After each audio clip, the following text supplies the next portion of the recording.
Salutations chers amis. Comme vous le savez peut-être, nous sommes en train de lire le merveilleux livre « La tragédie des siècles » qui retrace l'histoire chrétienne à travers les siècles.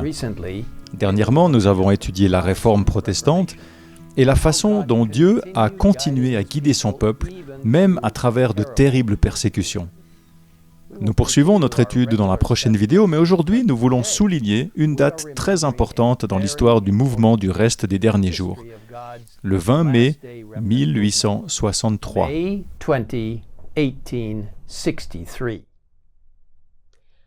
Nous lisons dans la tragédie des siècles qu'une grande analogie caractérise les réformes qui, de siècle en siècle, jalonnent les progrès de l'œuvre de Dieu. Les mouvements importants du temps présent trouvent leur parallèle dans l'histoire. Les péripéties de la vie de l'Église au siècle passé nous offrent de précieux enseignements. La Bible laisse clairement entendre que les hommes choisis par Dieu pour diriger les grands mouvements destinés à poursuivre son œuvre de salut sur la terre sont tous spécialement placés sous la direction de son esprit. William Miller, dont nous parlerons plus tard, plus en détail dans les vidéos suivantes, était un fermier américain très respecté qui vivait dans le nord-est des États-Unis au milieu du 19e siècle. À un moment donné, il a douté de l'autorité divine des Écritures, mais après plusieurs années d'incrédulité, il a commencé à se sentir désespéré. Cependant, Dieu n'avait pas oublié cet honnête homme et lui ouvrit doucement les yeux sur la vérité de sa parole. Miller commença à étudier sérieusement la Bible, verset par verset, en se servant uniquement d'une concordance biblique comme guide. Alors qu'il étudiait dans la prière, il fit l'expérience de la vérité contenue dans le psaume 119 au verset 130. La révélation de tes paroles est claire, elle donne de l'intelligence à ceux qui manquent d'expérience. Alors qu'il étudiait le livre de Daniel, Miller est arrivé à ce verset clé de Daniel 8, 14. Et il m'a dit, « Encore 2300 soirs et matins, puis le sanctuaire sera purifié. » Après avoir étudié ce passage pendant un certain temps, il en conclut que le retour de Jésus était imminent. Miller devint l'un des principaux leaders de ce que l'on appela le second grand réveil. Des milliers de personnes à travers les États-Unis et au-delà furent convaincus que Jésus allait bientôt revenir. Sur la base des prophéties de Daniel, il fut finalement déterminé que Jésus reviendrait le 22 octobre 1844. Ils attendaient avec impatience l'apparition de leur Seigneur, mais lorsque l'horloge sonna minuit, à la fin de cette journée fatidique, leur chagrin ne connut plus de limite. Ils pleurèrent et se lamentèrent jusqu'à l'aube. Cette expérience a été prédite dans le livre de l'Apocalypse, où une voix venue du ciel dit à l'apôtre Jean « Va, prends le petit livre ouvert dans la main de l'ange qui se tient debout sur la mer et sur la terre. » Lorsque Jean demanda le livre, l'ange lui dit « Prends-le et avale-le. Il sera amer dans ton ventre, mais dans ta bouche, il sera doux comme du miel. »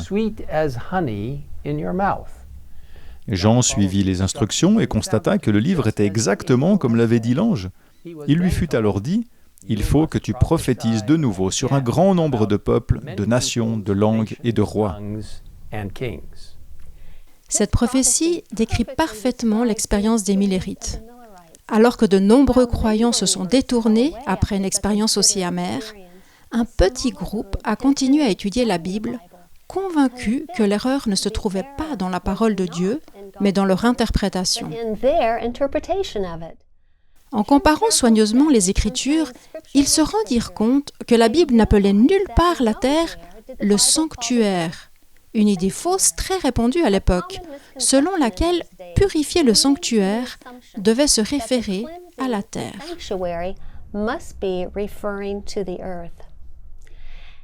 En continuant à étudier la parole de Dieu, ce petit groupe de croyants s'est rendu compte que le sanctuaire dont il est question dans le livre de Daniel était bien plus grand que tout ce qui se trouve sur terre. Il s'agissait du sanctuaire céleste dont le sanctuaire israélite sur terre n'était qu'un reflet. Vous voyez, l'étude du sanctuaire est un sujet important que nous aborderons dans de prochaines vidéos.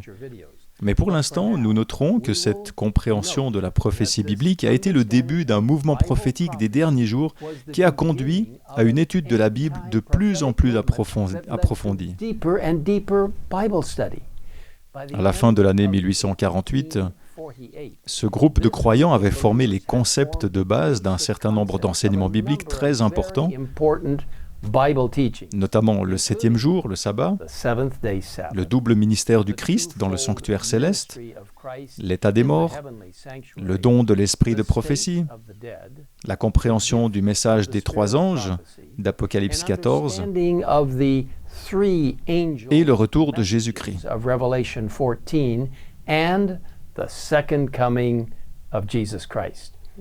De nombreux détails de ces doctrines devraient encore être mieux compris, mais les concepts de base étaient déjà là. Le petit groupe de croyants grandit rapidement et au cours des années suivantes développa un ministère d'édition, produisant des magazines, des brochures, des livres, etc. En outre, comme le nombre d'adventistes pratiquant le sabbat continuait de croître, des églises furent construites dans de nombreux endroits. En 1854, Ellen White, qui selon les adventistes du septième jour avait reçu le don de prophétie, commença à appeler le mouvement à revenir à l'ordre évangélique. Elle avait été informée en vision que l'ordre de l'Église devait refléter l'ordre du ciel et de l'Église du Nouveau Testament. Au début, il y eut une certaine résistance à l'idée de s'organiser en tant qu'organisme officiel, car certains craignaient que l'Église ne devienne Babylone si elle était organisée. Mais la nécessité d'une organisation devenait de plus en plus évidente afin de fournir une forme d'approbation et de soutien officiel à ceux qui exerçaient un ministère, ainsi qu'un moyen de reconnaître les membres. Il fallait aussi une disposition légale pour la propriété des biens, tels que la production de matériel écrit et les bâtiments d'église. Finalement, à l'automne 1860, une étape importante a été franchie lorsque la dénomination adventiste du septième jour a été officiellement votée lors d'une conférence spéciale tenue à Battle Creek dans le Michigan. Au printemps suivant, la maison d'édition Seventh-day Adventist Publishing Association fut légalement constituée. En avril 1861, lors d'une réunion à Battle Creek, d'autres mesures furent prises et il fut décidé de former des unions et une conférence générale. Quelques mois plus tard, les églises du Michigan se réunirent pour former la première union du pays. Il s'agissait d'un événement très important car de nombreuses autres mesures importantes furent prises, notamment l'adoption d'une procédure visant à fournir au ministre de l'Union des lettres de créance, et des procédures furent adoptées pour l'élection des responsables d'église et l'acceptation de nouveaux membres au sein de la dénomination. Bientôt, des églises de plusieurs autres États s'unirent également pour former des unions. Et c'est ainsi que fut créée la condition préalable pour que toutes les unions se réunissent pour former une conférence générale de l'Église adventiste du septième jour.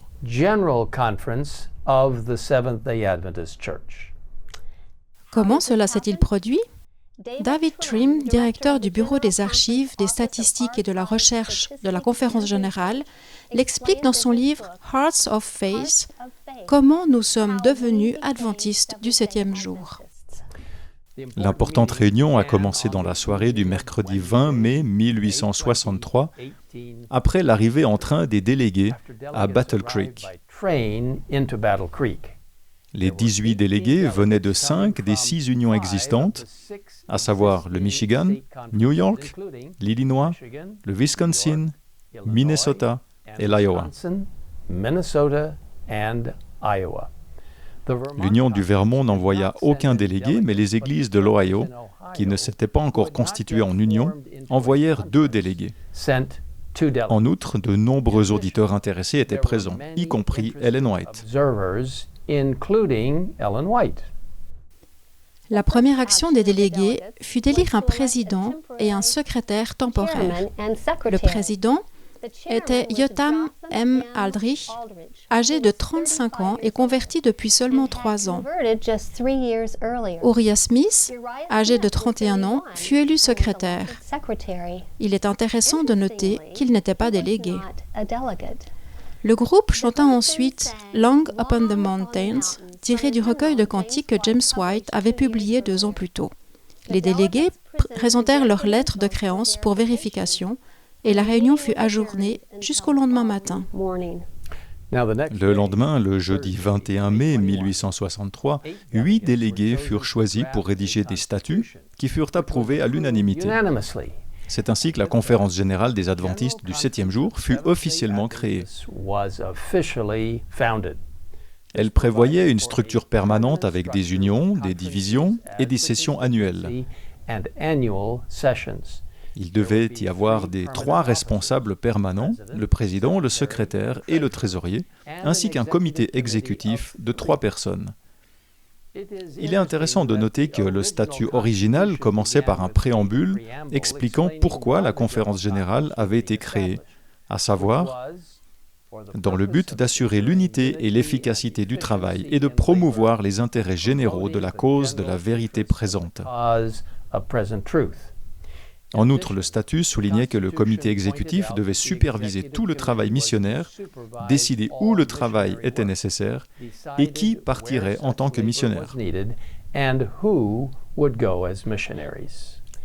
Depuis lors, Dieu a grandement béni son Église, qui est passée de seulement 3500 membres et 6 unions en 1863 à plus de 22 millions de membres, avec une présence dans plus de 200 pays et territoires à travers le monde. L'Église gère des milliers d'écoles, d'hôpitaux, de maisons d'édition, de centres médiatiques et bien d'autres choses encore. Tout cela dans le but de servir les autres et de partager l'espoir que nous avons avec le monde. Vous voyez, mes amis, Dieu a organisé l'Église adventiste du 7e jour en fonction de son unité, de son identité et de sa mission, proclamer les messages des 3 anges, des derniers jours, à un monde dans le besoin. C'est le mouvement prophétique décrit dans le livre de l'Apocalypse. Et aujourd'hui, le Seigneur nous invite à aller de l'avant dans son appel spécial. Sa parole prophétique est fiable à 100%. Nous pouvons compter sur elle. En conclusion, je voudrais partager avec vous ces paroles étonnantes rapportées dans Habacuc, chapitre 2, versets 2 à 4. L'Éternel m'a répondu et a dit « Mets la vision par écrit, grave-la sur des tables, afin qu'on la lise couramment. » En effet, c'est encore une vision qui concerne un moment fixé. Elle parle de la fin et ne mentira pas. Si elle tarde, attends-la, car elle s'accomplira. Elle s'accomplira certainement. Il est plein d'orgueil, celui dont l'âme n'est pas droite, mais le juste vivra par sa foi.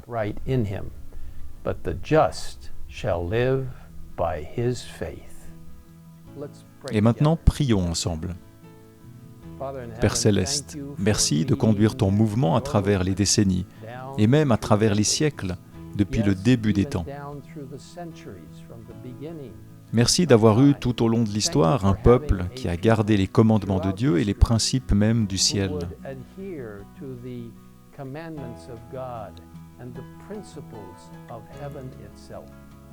Merci pour l'histoire récente de la création d'un puissant mouvement, un mouvement de l'Avent qui apportera au monde la proclamation finale des messages des 3 anges d'Apocalypse 14 et qui préparera les gens, par la puissance du Saint-Esprit, au retour imminent de Jésus.